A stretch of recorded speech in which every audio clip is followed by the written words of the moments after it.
Antara sebesar-besar nikmat yang Allah Subhanahu wa ta'ala limpahkan kepada kita, hamba-hambanya, melalui ajaran agamanya yang diturunkan kepada Nabi-Nya Muhammad sallallahu alaihi wasallam, ialah nikmat pengharapan, ialah nikmat yang mana Allah Subhanahu wa ta'ala tidak menjadikan kita ini selagi bernafas berputus asa daripada kurniaan dan pemberian serta keampunannya.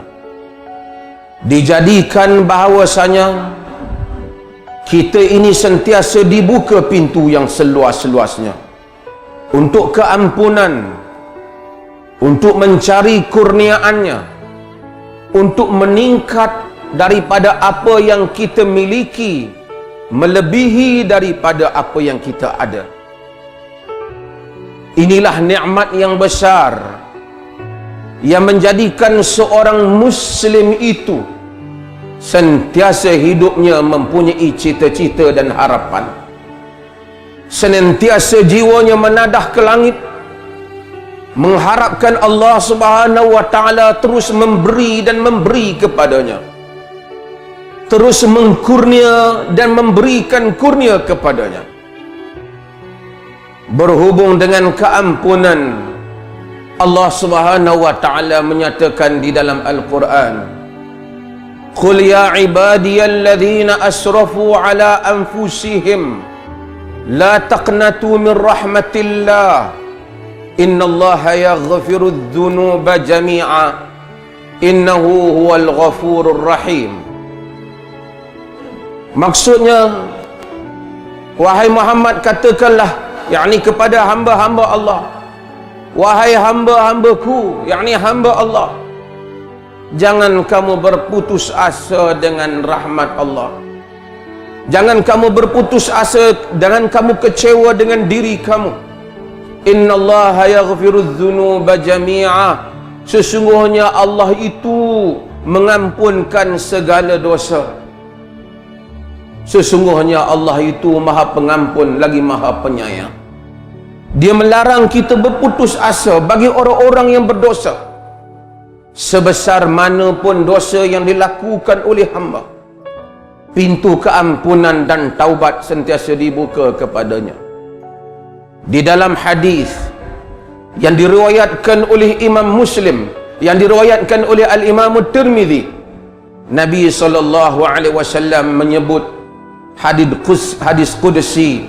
Allah menyatakan, Ya bna Adam, innaka ma da'autani wa rajautani ghafartu laka ala ma fika wala ubali. Wahai hamba, wahai anak Adam, engkau itu selagi mana engkau berdoa dan meminta ampun kepadaku, aku akan ampunkan engkau sebanyak mana pun dosamu, aku tidak peduli. Demikianlah besarnya rahmat Allah.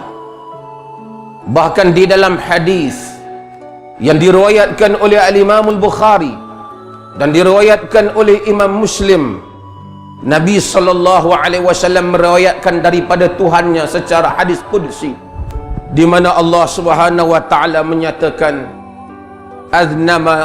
aznaba abdun dzamban, seorang hamba telah melakukan dosa. Faqala Allahumma ghafirli dzambi, kemudian dia menyatakan, Ya Allah, ampunlah dosaku.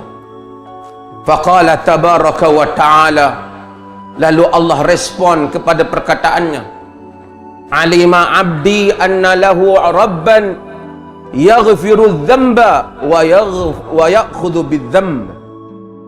Hambaku itu tahu bahawasanya baginya itu Tuhan yang mengampunkan dosa dan mengambil tindakan ke atas dosa.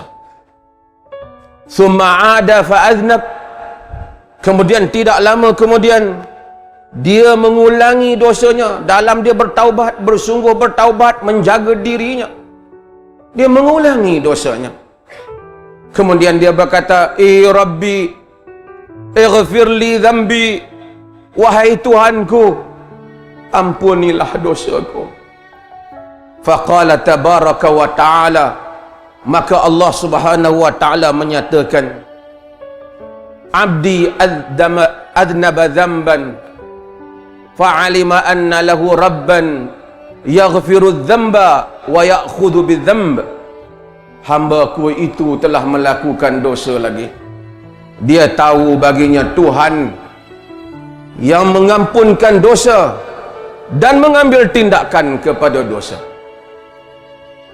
Summa ada fa'aznab, kemudian dia mengulangi dosanya. Setelah dia bertaubat, bersungguh bertaubat, menjaga dirinya, tergelincir lagi dia. Rabbi ighfir li dhanbi, wahai Tuhanku, ampunlah dosaku. Faqala tabaraka wa ta'ala, Allah subhanahu wa ta'ala menyatakan, abdi adzama dhanban, hamba-Ku buat dosa lagi. Fa'alima anna lahu rabban yaghfiru dzamba wa ya'khudhu bidzamb. Tetapi dia tahu baginya Tuhan itu Tuhan yang mengampunkan dosa dan mengambil tindakan kepada dosa. Dalam riwayat kata rawi Ibnul A'la, la adri aqala fi thalithati aw rabi'ati if'al ma syi'ta qad ghafartu lak. Aku tak ingat kali yang ketiga ataupun keempat, lalu Nabi meriwayatkan Tuhan menyatakan, wahai hamba-Ku, buatlah apa yang kau mahu, aku ampunkan dosamu. Hadis ni bukan menggalakkan orang buat dosa, tetapi hadis ini menceritakan bahawasanya rahmat Tuhan tidak pernah putus bagi orang-orang yang benar-benar meminta keampunan kepada Allah. Dengan penyesalan yang sebenar, kemudian dia melakukan dosa lagi, tetap pintu taubat itu terbuka untuknya. Selagi mana dosanya itu tidak membabitkan kesalahannya dengan anak Adam yang lain. Melainkan jika dosanya membabitkan kesalahan dengan anak Adam yang lain, maka Tuhan mengampunkan dosa dia antara Tuhan. Adapun antara dia dengan anak Adam yang lain, hendaklah dia meminta kemaafan dan penghalalan daripada mereka. Demikianlah agama ini memberikan pengharapan kepada manusia di dalam kehidupan.